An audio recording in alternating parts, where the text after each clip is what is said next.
Something I find quite fascinating with this week's episode of Reign of the Seven Spellblades is with episode 10, we get some pretty interesting information surrounding Stacy as well as Faye, and this kind of almost master-servant, master-knight dynamic, and you very much over these episodes have seen that he cares for her deeply. And, it's kind of fun watching some of these scenes because you can tell he's a little exhausted, like he's giving these words of wisdom and it's just falling on deaf ears. But in this episode, we see him transform. She summons this light, pretty much like it looks like a moon spell in order to transform him into the werewolf. And ultimately, we learn that because he's half human, half werewolf, they come with a lot of disabilities and disadvantages. And one of the most common, which is what we see here, is that it's excruciatingly painful and if not torturing, it's pretty much putting your closest friend, the person who's always been there for you, through something that really, for a simple duel against first years, doesn't make sense. Now obviously, there's a lot of family drama going on, feeling like she's an outcast, never accepted by her family,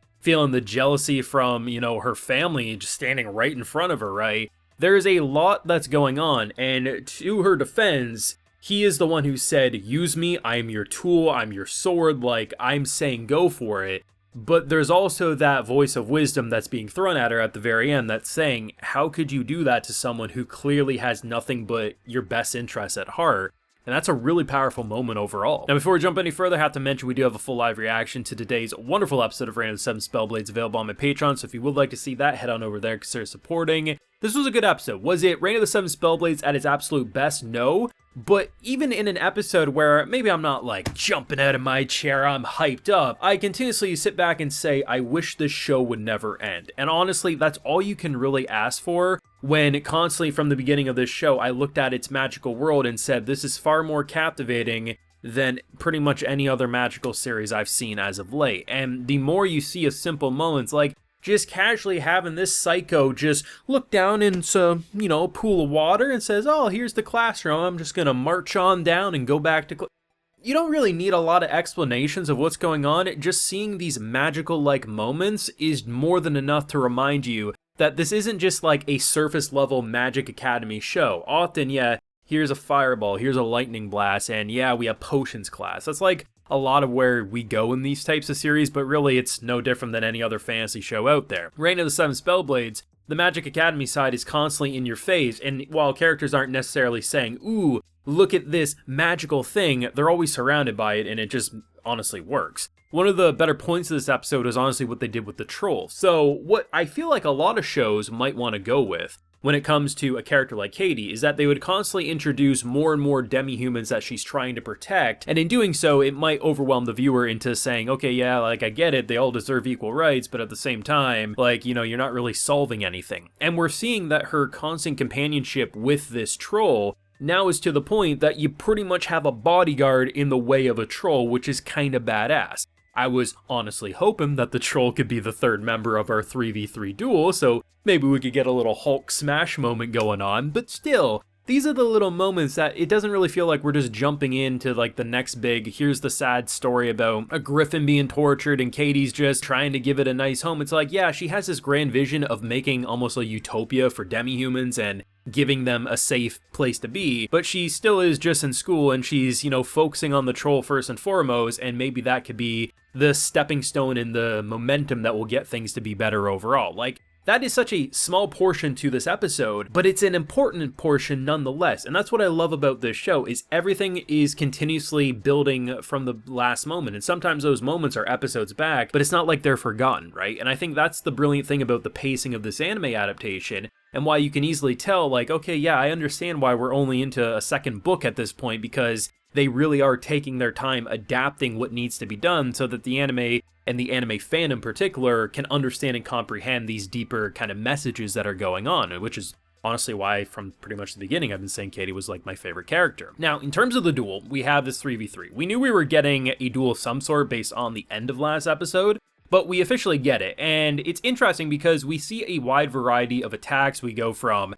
manipulating the ground, having it rupture, we have lightning blasts, we have fire versus water, But the most interesting part was, hands down, I'd actually say there's two parts to it. The first of which is actually Oliver, and how even though he like acts surprised, he's like, yeah, I didn't expect a werewolf, but I know they're gonna be okay. Like that complete trust. And I mean, after last week with the swords and everything, building that bond, for him to just look at this and say, I have complete trust they're fine without me, I think it does go a long way to show that this isn't a series where it's like, oh, okay, the MC needs to save the day. No, these characters are going to be capable by themselves at multiple points, and I think this is going to be one of those moments. But the best part was, without a doubt, the kind of family squabble and the idea of the werewolf, right? They do a pretty good job at showing how she's worried. She doesn't want to use someone like Faye to the point of hurting him, but she also realizing that she can't win. And when he says, you know what, I'm yours to use because, you know, you saved my life. Honestly, it's like, this week in anime, there's two moments that are so similar. So we have two episodes that I watched this week with werewolves in it, between Undead Murder Farce and of course Reign of the Seven Spellblades. And then you have Zom 100 and Reign of the Seven Spellblades sharing a very shitty family dynamic where it's like,